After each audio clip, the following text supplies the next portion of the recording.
تمام دیکھنے اور سننے والوں کو میری طرف سے السلام علیکم۔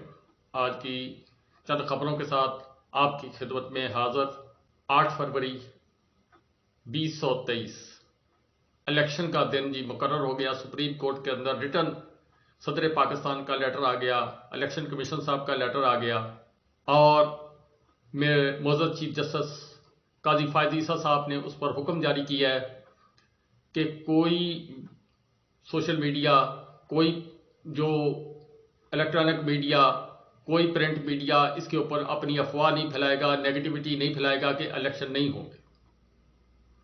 اس لیے آپ یقین رکھیں قاضی صاحب جو وعدہ کرتے ہیں وہ پورا کرتے ہیں۔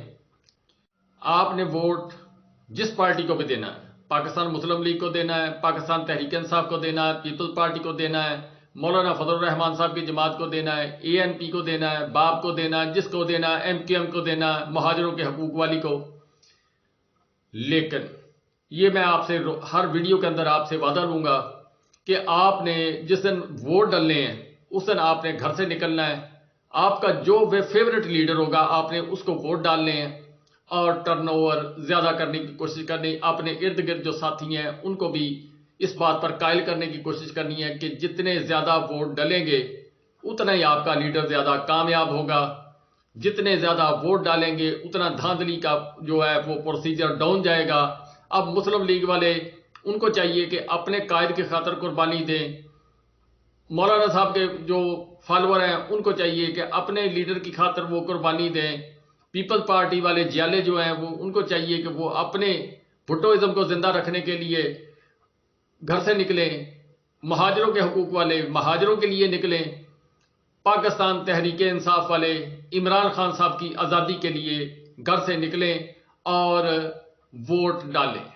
IMF کی 10 رکنی ٹیم پاکستان کے اندر پہنچ چکی، اور اس کے تحت پاکستان کے اندر جو شرائط ان کے ساتھ معاہدہ طے کیا گیا تھا اس کے تحت ٹیکس بڑھایا گیا، پیٹرول بڑھایا گیا، ڈیزل بڑھایا گیا، بجلی بڑھائی گئی، گیس بڑھائی گئی، اور زرعی ٹیکس میں اضافہ کیا گیا، پراپرٹی ٹیکس میں اضافہ کیا گیا۔ اب مزید گیس بڑھائی جا رہی ہے 200%، بجلی مہنگی ہو گئی، مزید مہنگی کی جائے گی، پیٹرول ڈیزل پر لیوی جو ہے بڑھائی جائے گی۔ پیٹرول کے متعلق ابھی کہہ نہیں سکتے بڑھے گا یا کیا ہوگا۔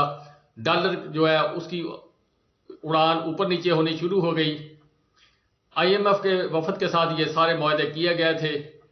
اوپن مارکیٹ کے اندر ڈالر کو کھلا چھوڑا گیا کچھ دن کے لیے، جتنے دن وہ ادھر ہیں، اس کے بعد پھر اگلا جو فیصلہ ہوگا وہ خدا جانے کیا ہوگا یا نہیں ہوگا۔ بہرحال کہ اس بات کو مد نظر رکھیں، عمران خان صاحب کے ساتھ جب ملے تھے زمان پارک میں، وہاں پر ایک معاہدہ ہوا تھا، اور اس معاہدے کے تحت پاکستان کو 3 قسطوں کے اندر پیسے دینے تھے، ایک قسط، دوسری قسط، تیسری قسط مشروط تھی پاکستان میں آزاد، منصفانہ، شفاف الیکشن کروانے کے لیے۔ اب اس کا نتیجہ آپ نے خود اخذ کرنا ہے۔ ہم باؤنڈ ہیں معزز قاضی صاحب کے فیصلے کے متعلق کہ الیکشن کے متعلق جو بھی فیصلہ آپ کا ذہن میں آئے آپ سوچیں۔ اب آگے چلتے ہیں عمران خان صاحب کی آج سپریم کورٹ کے اندر جناب ایک پٹیشن دائر ہوگی، ڈائری نمبر اس کو لگ چکا، اور جسٹس قاضی فائز عیسیٰ صاحب جو ہے وہ جو بھی بینچ بنائیں گے اس کی سربراہی کریں گے، اور اس میں جج ابو الحسنات صاحب کا معاملہ وہ بھی زیر بحث آئے گا۔ جو معزز ہائی کورٹ اسلام آباد ہے اس کے جو معاملات ہیں، کچھ فیصلے محفوظ والے معاملات، اور اسی طرح حکومت پاکستان نے کس آئین اور قانون کے تحت جناب عمران خان صاحب کے خلاف جو ہے یہ سائفر والا کیس کھڑا کیا اور پروف نہیں دیا، اس کو ڈائری نمبر لگ گیا۔ اب اس کے اوپر ہیرنگ ہوگی، سماعت ہوگی، اور جسٹس قاضی فائز عیسیٰ صاحب کیا فیصلہ کریں گے۔ عمران خان صاحب پر قاتلانہ حملے کو آج پورا 1 سال گزر گیا وزیر آباد کے اندر عمران خان صاحب کے قافلے کے اوپر جو لانگ مارچ والا قافلہ تھا اس کے اوپر حملہ ہوا تھا، وہ ملزم نوید جو ہے اس نے فائرنگ کی تھی۔ کچھ ذرائع کے مطابق جو بتایا جاتا ہے جو JIT پرانی تھی اس کے مطابق دو جو شوٹر تھے وہ اور بھی تھے، لیکن پھر بعد میں ساری وہ رپورٹیں الٹ پلٹ ہو گئی۔ عمران خان صاحب روتے پیٹتے رہے، ان کی FIR درج نہ ہوئی، اور اس طرح کرتے کرتے وہ جناب آخرکار انصاف لینے کے بجائے خود ایک سوال بن گئے سوالیہ نشان بن گئے، 200 FIR ان پر درج ہو گئی، سائفر کا کیس ہو گیا، توشہ خانہ کا کیس ہو گیا، سزا ہو گئی، جیل چلے گئے، یہ سارے کام ہوئے جی. اور عمران خان صاحب اپنی FIR درج نہ کروا سکے. جج ابو الحسنات ذوالقرنین صاحب کی عدالت کے اندر کہ عمران خان صاحب کو جہاں آپ نے مہربانی کر کے باقی ریلیف دی ہے، ایکسرسائز مشین کا آرڈر کیے، کمرے کھلے کروانے کی آپ نے اجازت دی، لان کھلا کروایا، 8 کمرے جو ذرائع کے مطابق بتائے جا رہے ہیں، ٹی وی ان کو مہیا کیا گیا، اخبار دیا جاتا ہے اور فریش کھانا دیا جاتا ہے. یہ ساری باتیں جناب جو میڈیا پر آئی ہیں، یہ بتایا گیا باقاعدہ جیل حکام کی طرف سے یہ سہولیات عمران خان صاحب کو مہیا کر دی گئی ہیں. اور آج جو کے پاس جو پٹیشن دائر ہوئی ہے وہ یہ ہے کہ عمران خان صاحب کے بیٹوں کے ساتھ واٹس ایپ کے اوپر جو کال والی جو ہے وہ بہت دن پہلے دائر کی تھی، آج اس کے اوپر جناب حکم نامہ آ گیا ہے. جج ابو الحسنات ذوالقرنین صاحب نے آرڈر کیے جیل حکام کو کہ عمران خان صاحب کے بیٹوں سے واٹس ایپ کے اوپر ہر ہفتے کو جو ہے وہ کال کروائی جائے. اب ہفتے والے دن یعنی آج کے دن جب آپ ویڈیو سنیں گے، آج کے دن عمران خان صاحب اپنے بچوں سے بات کریں گے. جیسے ہی پاکستان کے اندر الیکشن کا جناب پروسیجر گرم ہوا، اس کے ساتھ ساتھ معاملات کچھ اور گرم ہونے شروع ہو گئے، اور گرم ہونے کے ساتھ ساتھ ذرائع کے مطابق خبریں ہیں جی کہ لسٹیں بننے شروع ہو گئیں. لسٹیں کیوں بننا شروع ہو گئیں؟ پاکستان تحریک انصاف کے جو باقی بقایا لیڈر ہیں، جو ایم این اے بقایا رہ گئے ہیں، ان سے پریس کانفرنس کرانی ہے یا ان پر دباؤ پریشر بڑھانا ہے یا ان کو جناب کارنر کرنے کی کوشش کرنی ہے. آخری جو ہے ترک کا پتہ استعمال کیا جائے گا، ان کے کاغذات مسترد کرنے کی کوشش کرنی ہے، یہ سارے کام کرنے ہیں جی. اس کے لیے لسٹیں بن گئی ہیں. 800 افراد جو ہیں وہ ان کی لسٹیں تقریباً تیار ہیں، جس میں اے کیٹیگری، بی کیٹیگری، ابھی یہاں تک انہوں نے بات رکھی ہے. وہ بندے جو ہیں ان کو پریشرائز کیا جائے گا، ان کے اوپر دباؤ ڈالا جائے گا، ان کو الیکشن کمپین جو ہے پراپر طریقے سے نہیں کرنے دی جائے گی. جیسے ہی الیکشن کا اعلان ہوا، جہاں فیصلہ ہونا وہاں فیصلہ کیا گیا. اس کے بعد جناب اگلی بات، اسد قیصر صاحب جو ہے ان کو زمان پارک سے ان کے بھائی نے، اب ٹویٹر پر وہ خبر آ چکی ہے، اسد قیصر صاحب جو ہے ان کو نامعلوم افراد نے حراست میں لیا. FIA تھی اور کچھ سادہ کپڑوں کے اندر جو بتایا جا رہا لوگ وہ تھے. نامعلوم افراد کے متعلق وہ شبہ زار کر رہے ہیں، نامعلوم افراد بھی تھے ساتھ، وہ لے گئے ہیں. اب اسد قیصر صاحب نے گزشتہ دنوں کے اندر کچھ بیانات دیے تھے، کل پرسوں بھی انہوں نے کوئی دبنگ قسم کے بیانات دیے تھے، یہ سارے کام کیے ہیں جی، اور آج وہ غائب ہو گئے ہیں. اب اس کے اوپر معزز ہائی کورٹ پشاور کا بھی ایک فیصلہ موجود ہے، لیکن اسد قیصر صاحب غائب ہو گئے جی. جہاں پاکستان تحریک انصاف کی ٹوٹ پھوٹ کروائی جا رہی ہے یا کی جا رہی ہے یا جو ہے وہ پریس کانفرنس کروائی جا رہی ہے، وہاں پر میڈیا پر بھی کریک ڈاؤن جو ہے وہ بڑھتا ہوا نظر آ رہا ہے. اسی سلسلے کے اندر حالیہ دنوں کے اندر کچھ اہم ڈیولپمنٹ ہوئی تھی. ARY ابھی تک ارشد شریف کی شہادت سے لے کر آج تک کے دن تک جب میں ویڈیو کر رہا ہوں زیر عتاب ہے، ابھی تک اس کو معافی نہیں ملی. اور جو ذرائع کے مطابق خبر بتائی جا رہی ہے کہ آج سے 3-4 دن پہلے ARY کی ایک شخصیت، اہم شخصیت بیرون ملک سے آئی تھی، 6 گھنٹے کے لیے پاکستان آئی تھی. کچھ باتیں جو ہے اسلام آباد میں ٹھنڈے علاقے کے اندر وہ طے ہوئی تھیں، اور اس کے بعد وہ تو واپس چلے گئے. پھر اس کے بعد فوراً طور پر کچھ رزلٹ نظر آئے. کاشف واسی صاحب نے جو ارشد شریف کے اوپر پروگرام ترتیب دیا تھا وہ رکا. اس کے علاوہ جناب مریم میمن صاحبہ، ان کے متعلق کچھ کویسچن ہیں. اور اس کے بعد جو آج بڑا کام ہوا ہے، چودھری غلام حسین صاحب جو دی رپورٹر، جس میں صابر شاکر صاحب بھی تھے اور چودھری غلام حسین صاحب تھے، اور ٹاپ جو ان کے پروگرام تھے ان میں وہ پروگرام شامل ہوتا تھا. کاشف عباسی صاحب وہ بھی چھٹی پر. خاور گھمن صاحب بیرون ملک اپنے بھائی کی شادی پر. مریم میمن صاحبہ جو ہیں وہ بھی انتظار کے اندر. اور اس کے علاوہ جناب چودھری غلام حسین صاحب جو ہیں ان کے متعلق آج خبر آ گئی کہ ان کو کہا گیا کہ آپ بزرگ ہو گئے، آپ گھر چلے جائیں، اب آپ اس بیانیے کے ساتھ نہیں چل سکتے، جو بیانیہ جو سرکاری بیانیہ وہ نہیں چلے گا. یعنی نواز شریف صاحب کی پروجیکشن، نواز شریف صاحب ترقی دیں گے، نواز شریف صاحب پاکستان کی تقدیر بدلیں گے.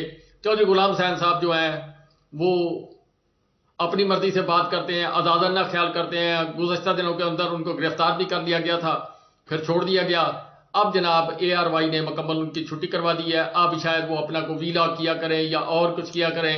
جس طرح ہارون رشید صاحب جو ہیں وہ 92 کے اندر ہے، ان کے متعلق جو ہے بعض خبریں اڑی تھیں، پھر انہوں نے تردید بھی کی، لیکن اب میڈیا پر میں تو مطلب کہ ان کو کم ہی دیکھتا ہوں. تو اس طرح بہت سارے صحافی ہیں جی جو بڑے بڑے نام ہیں، شاید اگلے آنے والے دنوں کے اندر جو بھی عمران خان صاحب کے ساتھ چلتے رہے یا ان کی لیے سافٹ کارنر رکھتے ہیں، ان کی چھٹیاں جو ہے وہ تقریباً تمام میڈیا چینل سے کروا دی جائیں گی. اس میں کوئی جیو کے ہیں، کوئی 92 کے ہیں، کچھ اور چینلز ہیں، وہاں سے جناب کو بڑے بڑے اینکر جو ہیں وہ جائیں گے. کاشف عباسی صاحب کے متعلق بھی ایسی کوئی خبر ہے کہ وہ چھوڑ گئے یا نہیں چھوڑ گئے یا کیا کیا گیا یا گھر بیٹھ گئے، اس کے متعلق کوئی بات حتمی جو ہے وہ رائے قائم نہیں کی جا سکتی.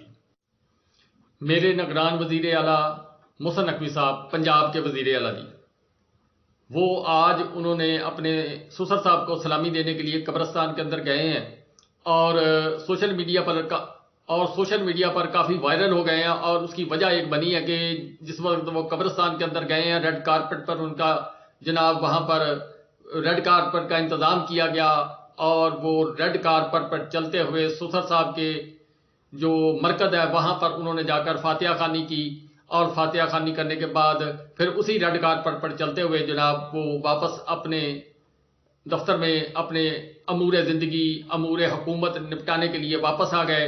پورے پروٹوکول کے ساتھ گئے ہیں اور سوشل میڈیا پر اس بات کی جناب چرچا ہو گیا، ہر طرف دھوم مچ گئی کہ وزیر اعلیٰ صاحب ریڈ کارپٹ بچھا کر قبرستان کے اندر گئے ہیں. اب لوگ جلسوں کے اندر جاتے ہیں، دوسرے ملکوں کا دورہ کرتے ہیں، لیکن محسن نقوی صاحب انہوں نے جناب نیا ریکارڈ قائم کیا، ریڈ کارپٹ پر وہ جناب قبرستان گئے ہیں. اس سے آپ خود فیصلہ کر لیں.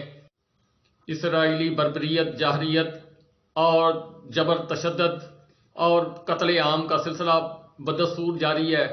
جنوب کی طرف، فلسطین سے جنوب کی طرف جانے والے راستوں پر آج کے دن قتل عام کیا گیا. خواتین اور بچوں کو سب سے زیادہ شہید کیا جا رہا ہے، یعنی ان کی نسل کشی کی جا رہی ہے. اس کے علاوہ بمباری بے شمار کی جا رہی ہے، جس سے لوگ جو ہے شہید ہو رہے ہیں اور اپنے خالق حقیقی سے اس مقدس ارض زمین کے دفاع کی خاطر لڑتے لڑتے اپنی جان بھی دے رہے ہیں، اور اس کو بچانے کی خاطر ابھی تک وہ نہتے لوگ جو ہیں وہ ڈٹے ہوئے ہیں اور حماس وہ حملے کر رہی ہے. اس طرح کچھ اور جو ہے جو جنگجو قسم کے لوگ ہیں، جو جہادی تنظیمیں ہیں، وہ جناب وہاں پر ان کی امداد کے لیے، حماس کی امداد کے لیے فلسطین کے ارد گرد جمع ہونی شروع ہوئی ہیں.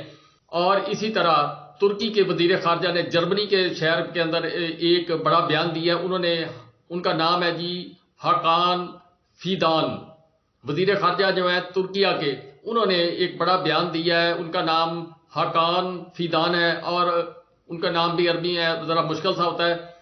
انہوں نے جناب بیان دیا ہے اور اس بیان کے اندر انہوں نے کہا کہ ایک تو اسرائیل کو جو ہے وہ جاہریت، بربریت اور خون ریزی پر اترا ہوا ہے، اور اس کے علاوہ جو صحافی وہاں پر کوریج کر رہے ہیں اور اصل حقائق جو ہے وہ دنیا تک پہنچانا چاہتے ہیں، ان کو مارا جا رہا ہے، ان کے اوپر فائرنگ کی جا رہی ہے، ان پر میزائل داغے جا رہے ہیں. اس کے علاوہ عوام جو عام لوگ ہیں ان کا قتل عام کیا جا رہا ہے. اور اس کی ساتھ ساتھ کچھ لوگ جو ہیں وہ اسی آڑ میں مسلمانوں کی تذلیل بھی کر رہے ہیں، مسلمانوں کے جو مقدس چیزیں ان کو پامال کرنے کی کوشش کر رہے ہیں. اور اس کے علاوہ فیدان صاحب جو وزیر خارجہ ہیں، انہوں نے فرمایا کہ اگر یہی سلسلہ جاری رہا پھر ہمارے صبر کا پیمانہ بھی لبریز ہو جائے گا. اسرائیلیوں کی جاہریت کے خلاف آواز بلند کرنے والوں پر جبر تشدد کیا جا رہا ہے اور جو انٹرنیشنل میڈیا مکمل ان کی حمایت کر رہا ہے. تو اس کے اوپر پھر انہوں نے کہا کہ اگر فلسطینیوں پر جبر تشدد ہوگا، پھر یوکرائن کے اندر جو کچھ ہو رہا ہے اس پر امریکہ کو آواز نہیں اٹھانی چاہیے. پھر رشیا کا جو دل ہے وہ جیسا سلوک ان کے ساتھ کرے، تو پھر یورپی یونین اور امریکہ کو جناب اس معاملے کے اندر دخل اندازی نہیں کرنی چاہیے. دوسری اسی کے ساتھ جو بڑی خبر ہے کہ امریکہ کے اندر جو ایک نفرت کا لاوا پھوٹ رہا ہے، وہ جبر تشدد کا جو حمایت کر رہے ہیں، اسرائیل کی جو حمایت کر رہے ہیں اس وقت، جو بھی حکومت اس وقت برسر اقتدار ہے امریکہ کے اندر، جو بائیڈن صاحب کی، آنے والے الیکشن میں وہاں کے امریکہ کے مسلمان جو ہیں وہ بڑا اہم کردار ادا کریں گے، اور جو بائیڈن صاحب کے لیے آنے والے دنوں کے اندر بڑے مسائل پیدا ہوں گے، اور ٹرمپ صاحب کے لیے سافٹ کارنر پیدا کیا ہو جائے گا جی. باقی ٹرمپ صاحب نے جو کچھ کیا وہ بھی آپ کے سامنے، لیکن جو ظلم، بربریت اور اسرائیل نے اس وقت کی ہے. امریکہ جو تمام جگہ پر کہیں پر جناب وہ جمہوریت کا چیمپئن، کہیں پر جناب وہ ملکوں کے دفاع کا چیمپئن، کہیں پر وہ کچھ اور جناب دفاع کا نظام لے کر وہ پہنچ جاتا ہے، کہیں بیرے بیڑے بھیج دیتا ہے. اسی طرح جو ہے وہ اسرائیل کے اب تحفظ کے لیے اس نے جناب اپنی فوجی امداد کا جیسے کھل کھلا کر اعلان کیا. تو اس کے اوپر جناب پاکستانی کہہ رہا ہوں، تمام مسلمان جتنے بھی امریکہ کے اندر رہتے ہیں انہوں نے جناب فیصلہ کیا ہے کہ آنے والے الیکشن کے اندر جو بائیڈن صاحب کو ٹف ٹائم دیا جائے گا، اور یہ بڑا ایک سرپرائز ہوگا جو بائیڈن صاحب کے لیے آنے والے دنوں کے اندر امریکہ کے الیکشن میں تمام مسلمان جتنے بھی ہیں، چاہے وہ عربی ہے، عجمی ہے، انصاری ہے، پاکستانی ہے، ایشین ہے، جہاں کہیں کا بھی رہنے والا ہے، وہ مسلمان اس بوت پر اکٹھے ہو رہے ہیں اور اکٹھے ہو کر ایک فیصلے پر متفق ہو گئے ہیں. اسی طرح سکھوں کا نے جناب ووٹنگ ہوئی ہے کینیڈا کے اندر، اور ووٹنگ کے دوران جناب 2 لاکھ ووٹ سکھ کمیونٹی نے خالصتان کے لیے ڈالے ہیں، اور بڑی بھاری اکثریت سے جناب کینیڈا کے اندر انہوں نے ووٹنگ میں حصہ لیا. اسی طرح دوسرے تمام جو یورپی یونین کے کنٹری جہاں سکھ کمیونٹی آباد ہے وہاں پر ووٹنگ ہوئی ہے. اب اس کے نتائج آئیں گے، لیکن کینیڈا کے اندر 2 لاکھ سکھوں نے اپنا ووٹ کا حق جو ہے استعمال کیا اور اپنی آزادی کی آواز بلند کی ہے.